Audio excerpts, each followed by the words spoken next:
பிடியில் 50+ மார்க்ஸ் கிடைக்கக்கூடிய ஒரு இம்பார்ட்டன்ட் கொஸ்டின் பற்றி தான் இன்னைக்கு டிஸ்கஸ் பண்ண போகிறோம். அது வேற எந்த கொஸ்டினும் கிடையாது. டைஃப்ரம் டிக்டேஷன் இந்த லிஸ்னிங் மாடியூல். டைஃப்ரம் டிக்டேஷனில் கிடைக்கக்கூடிய ஸ்கோர் பொறுத்து தான் listening and writing module score வருது. So if your serious in getting above 70-10+ in PT, you should not skip right from dictation. Just 2 to 3 mistakes in right from dictation can drop your score by 5 to 10 points.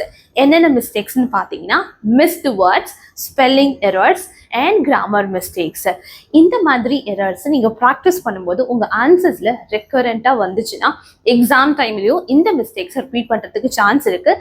So இதை rectify பண்ணி இதுக்காக ஒரு special practice ஸ்ட்ராட்டஜியை follow பண்ணுங்கள். Perfection in right from dictation is not optional. It is a mandatory for higher score.